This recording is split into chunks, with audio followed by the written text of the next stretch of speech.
Welcome to Politics Nation. I'm Al Sharpton. Tonight's lead, one-on-one with Speaker Newt Gingrich. Newt Gingrich and I have known each other for a few years. We've worked together and we've gone head-to-head. We're very happy to have him here on Politics Nation tonight. Let's go back to January 4th, 1995, when Mr. Gingrich became Speaker of the House after the 1994 midterm election. It was historic. He was the first GOP speaker in 40 years. Gingrich and his fellow Republicans took back power because they stood for something. They had a plan. It was called the Contract with America. Now, I disagreed with every page of it, but it was a plan, and the American people did respond. Now, let's fast forward to today. What's Willard Mitt Romney's economic strategy? Sure, he wants to bring unemployment down, he says, but he's pretty vague on details. He thinks tax cuts are the solution. That's fine. But he's not telling us how he plans to pay for them. We know he's against the president's solution, but what exactly is he for? Where's his plan? Joining me now is the former Speaker of the House and recent Republican presidential candidate, Newt Gingrich. Mr. Speaker, thank you for being here tonight. I have to tell you, Al, we haven't been together recently, and I am so impressed with your discipline and the way you've lost weight that I'm just in admiration of you. I want you to know I'm starting this show a little bit awestruck. You've shown enormous discipline, and you're a role model for those of us who need to follow in your culinary footsteps. Well, good. I hope after we're finished, I'll still be a role model. Let's say this. Let me ask you this. Given the economic times we're in right now, what makes you feel Romney's qualified to be president in this economy? Well, I think that's the central question in a way of where we are. And you and I, of course, have a fundamental disagreement about this. I think that a red tape is killing the economy. I think taxes are killing the economy. I think if you go out and you talk to the actual small business owners who create jobs and who hire people and who get things done, they'll tell you that they're scared to death. They're scared about what Obamacare is going to do to their costs. They're scared about what's going to happen with taxes in January. And every time they turn around their new regulation, I think there have been 12,000 pages of regulations issued just as it relates to Obamacare alone. So what Romney represents is a fundamentally different approach. I mean, you philosophically would disagree with it, but it's an approach that says on day one, and he uses this phrase and talks about it very seriously, on day one there'd be a lot less regulation. He would repeal a lot of stuff. On day one, small businesses would know they're not going to be crushed with health insurance costs they can't pay. On day one, they would know they have somebody who wants to reduce taxes, not raise them. So I do think in that sense that if you, we can argue about philosophy, but if you measure as a practical matter, how do you create jobs? I think that the Romney approach of relying on small business is more likely to succeed than the Obama approach of relying on big government. Well, but what is his plan? We have seen this president have to deal with the worst economy since the Depression. Yet we've been able in the private sector to see on a monthly basis, Speaker, him be able to produce private sector jobs. If you look at this graph, the job growth under President Obama, after all of the jobs losses under Bush, every month he's been able to produce jobs. Show me where Mr. Romney produced a job anywhere. He was 47th out of 50 governors in job creation. He doesn't want us to talk about Bain. I'm showing you where President Obama produced the job. Show me where Mr. Romney, you claim, will produce a job. Where has he ever produced a job? Well, let's take the case he used in Massachusetts. He actually brought Massachusetts up from 49th to 47th in job creation. They were at 4.7% unemployment when he left office. If we were at 4.7% unemployment right now, there'd be about 5.5 million more Americans at work than there are today. That's a pretty big difference. And I think you'd have to concede that if we were at 4.7% unemployment, the president would be getting reelected by a big margin. People would be happy. Well, if we didn't have a lot of Republicans blocking jobs in the public sector, according to the Wall Street Journal, we would not be at 8.2% unemployment, and that's a fact. We'd be like at 7.1, coming from the worst recession we've seen since the Depression. And you're asking Americans, Mr. Speaker, to vote for a man that brought his state from being second to last to being third from last? That's his job creation resume? No, I'm asking Americans to ask themselves a very simple question. Can they afford 4 more years? You know, I campaigned in 1984 with President Reagan. Excuse me. And President Reagan's policy, he inherited a bad economy from Jimmy Carter. He inherited high inflation. He inherited high unemployment. But by 1984, the recovery was so big, we didn't talk about Carter. We didn't talk about the problems. We talked about leadership that was working. We talked about moving ahead. And one of the challenges for the president, this is just a very tough business. Having run for office and not made it, I can tell you, this is a very tough business. And, of course, you've run before, so you know how tough it is. What the public wants in their leader is delivery.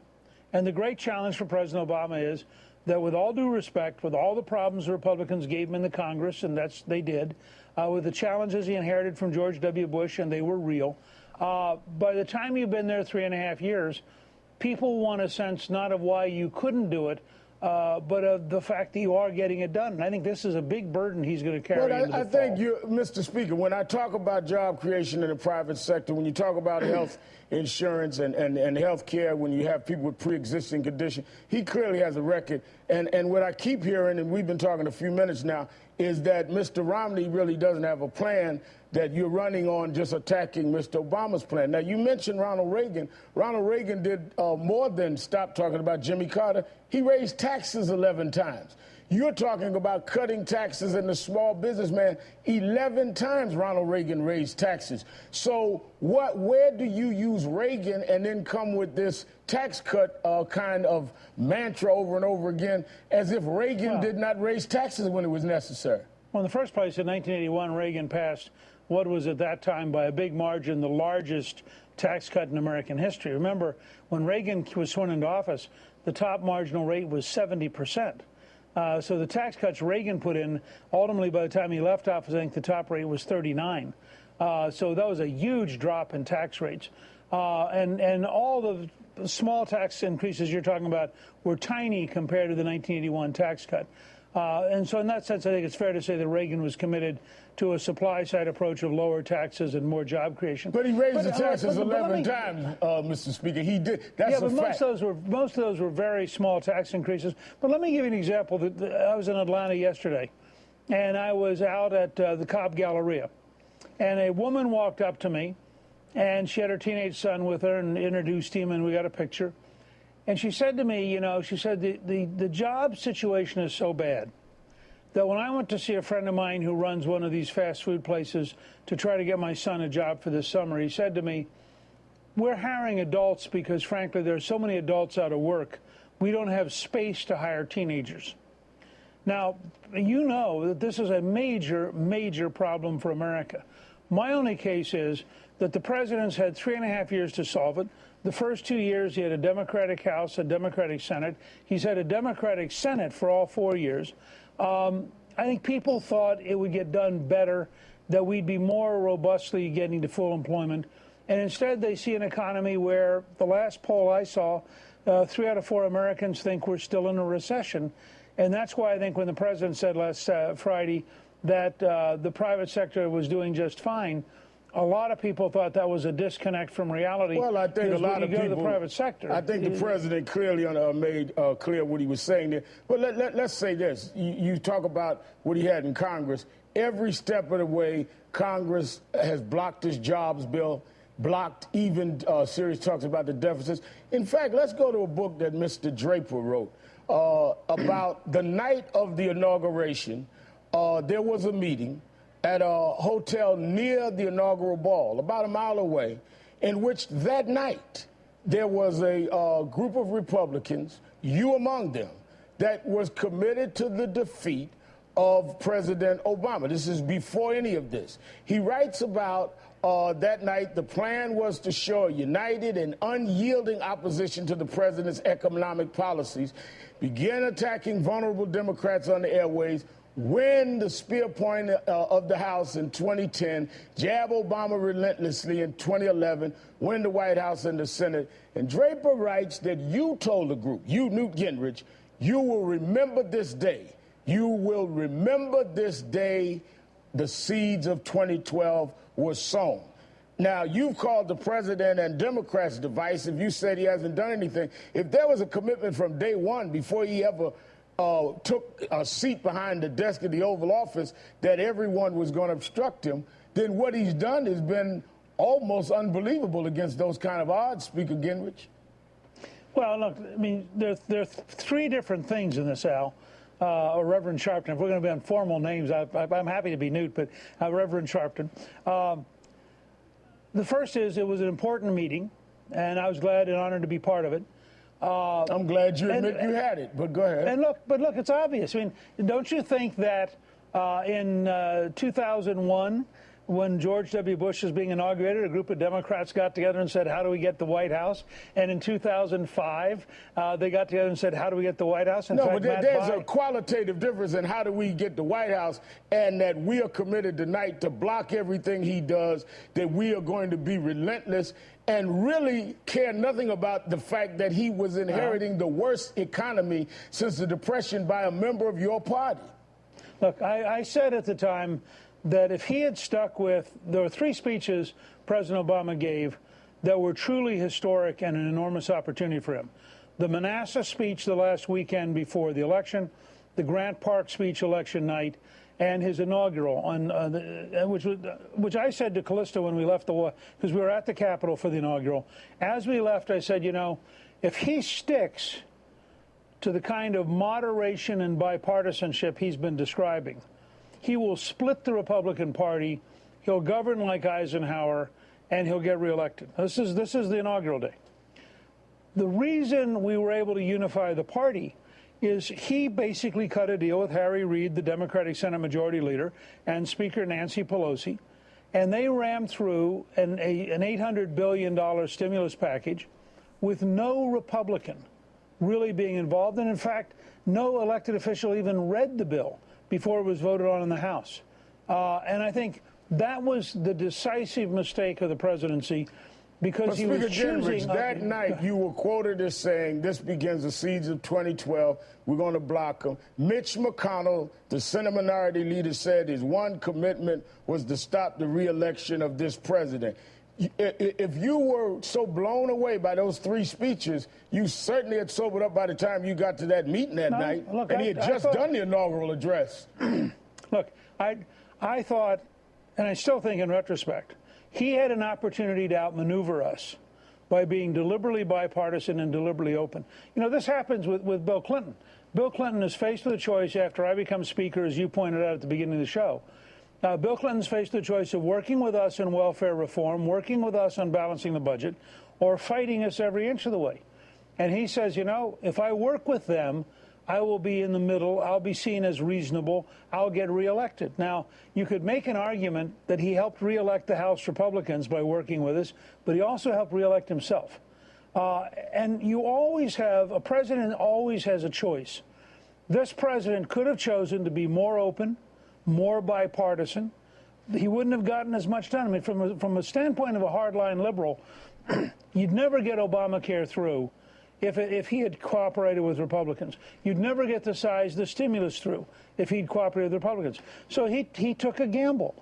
The gamble was to drive through enormous change, and that he is a historic president, whether he gets reelected or not. The scale of what he achieved on his terms was very large. He dramatically expanded government. He dramatically broke through on health care. We'll find out in a week or two if the Supreme Court reverses it. We're getting off the point. The point is, Speaker Gingrich, that this president reached out more than you can remember to the chagrin of many of us that supported him. and John Boehner would make a deal, would make an agreement, go back to his caucus, have to come back and rescind. I mean, how can you sit and say that he should have reached out? He reached out so that he had his own party angered with him. You couldn't reach out any more than he reached out. Oh, sure the difference is that you didn't have anyone on the other side reaching back. Look, of course you had. First of all, as I said on the stimulus, no Republican knew it was in the bill. I mean, you're going to spend $800 billion, and not a single Republican knows what's in the bill, and you expect the Republicans to go along with you? On Obamacare, he had a clear signal from the people of Massachusetts. When you lose Teddy Kennedy's seat on health care to a Republican, that's a pretty big signal that maybe you've gone too fast, too far. But what does that have to do with the Republicans reaching back? We're going to Massachusetts voters. Let me bring you into another area. Finance, in terms of campaign financing. You in Florida spent about $3 million, I think, and heading into the primary, you were doing very well, riding high, off major victory in South Carolina, and then the Romney campaign massively outspent you. With all of these new laws, they could raise money. Romney and his super PAC spent $16 million on ads.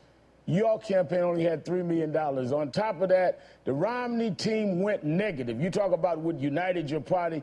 You guys were fighting like schoolyard classmates in a gang. 99% of the ads that he ran against you were negative. You would have won that if he didn't have the money and didn't go negative, wouldn't you, Newt, since you say I can call you Newt? You'd have won that. He went negative, and it was money, and that's the way he beat you.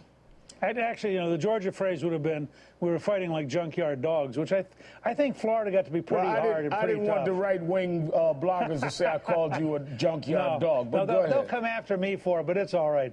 No, look, I believe that at 2-1, I would have won the primary, that it took 5-1 to beat me. I think the election laws ought to be reformed, but I'm going to surprise you. I think they ought to be reformed by saying any American can give any amount of after-tax personal income to the candidate as long as they report it every night on the internet.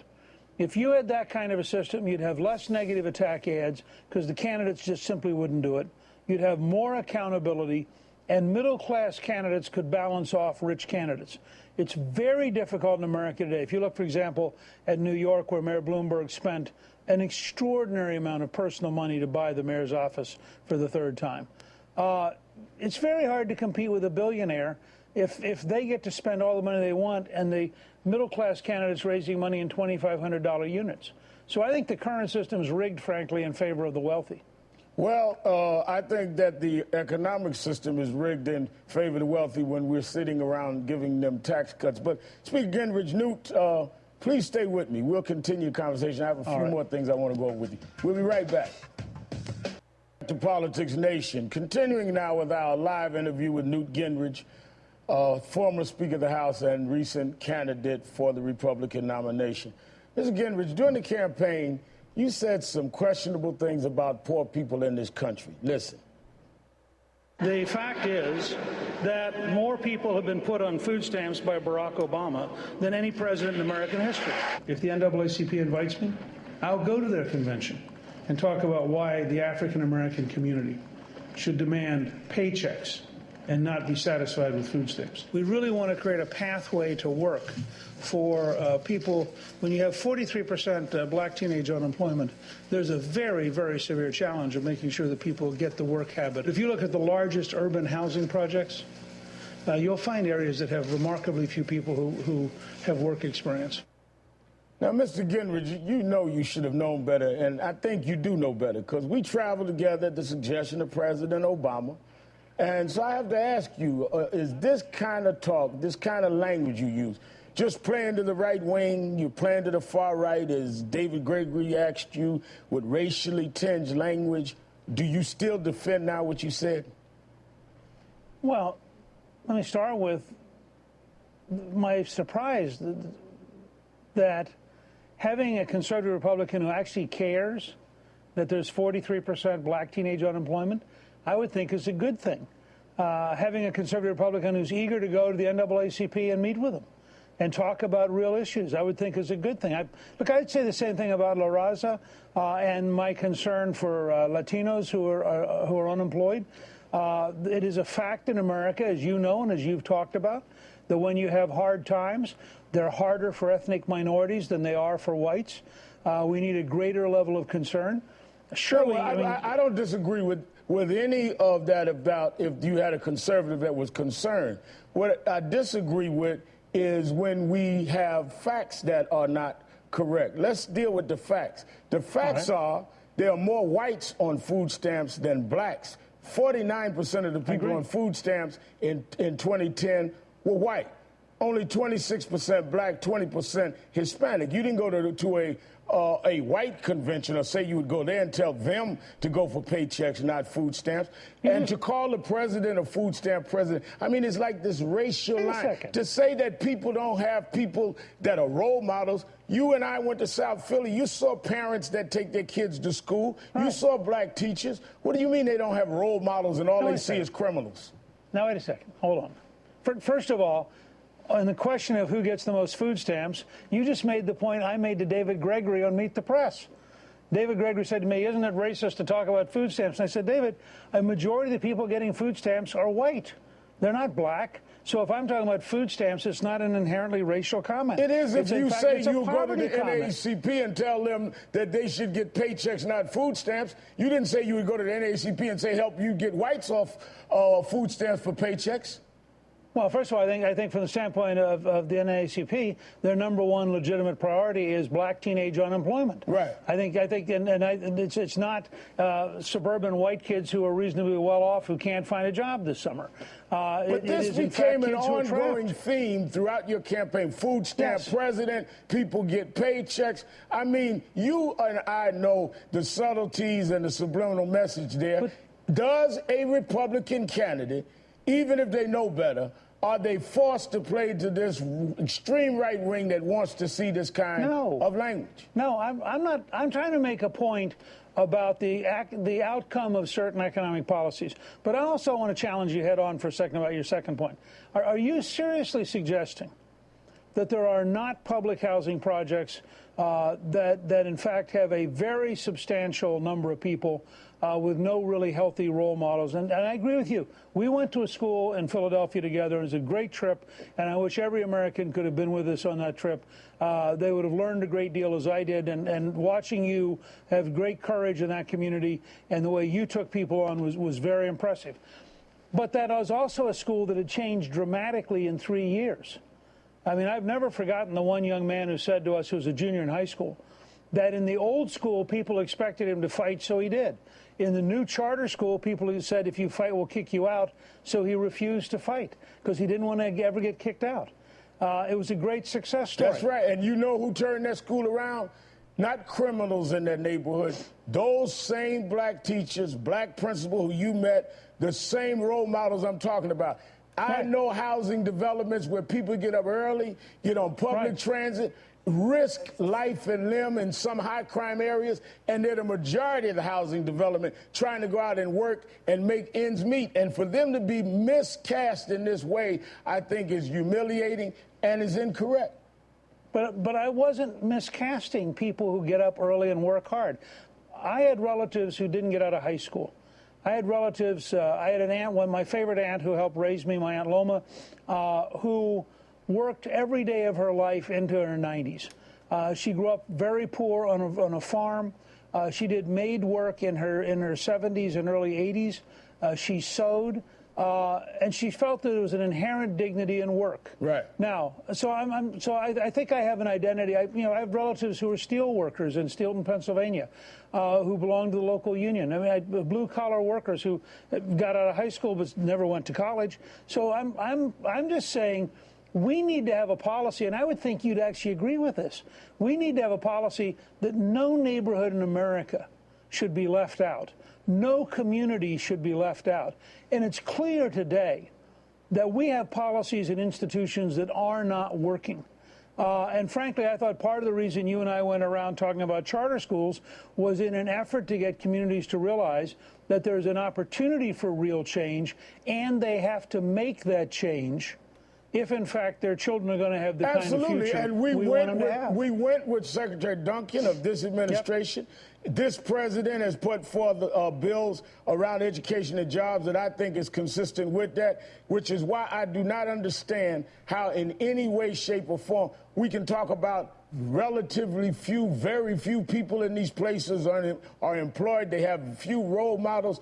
I think that the greatest role models are in the poorest communities where people have shown that no matter what their circumstances, their children should strive and struggle and pick themselves up and not make excuses. And that happens every day in some of those communities that you're talking about. And they should not be in any way confused with some of those that are irresponsible. All of us are against that. But that's not the picture of those of us that are in those communities, work in those communities, or labor for those communities. And I think that there's a base that you're playing to that has this misperception that clearly was being played to in these primaries. Look, I may not be saying it exactly right, and I'm not going to claim as a guy, you know, as a college teacher, white Republican, that I get all this in exactly the right language.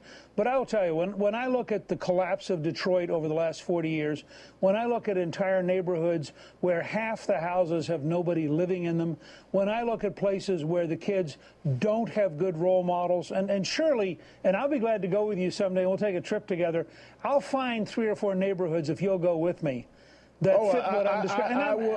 I will take you to housing developments that will show you why we need not to be cutting the safety net, because these people need us to deal with affordable housing. They work every day and try to make things work, and they try and educate their children. We're going to run out of time. I need to ask you a question that occurred today. And we're going to continue this debate because I think we really need to straighten this out.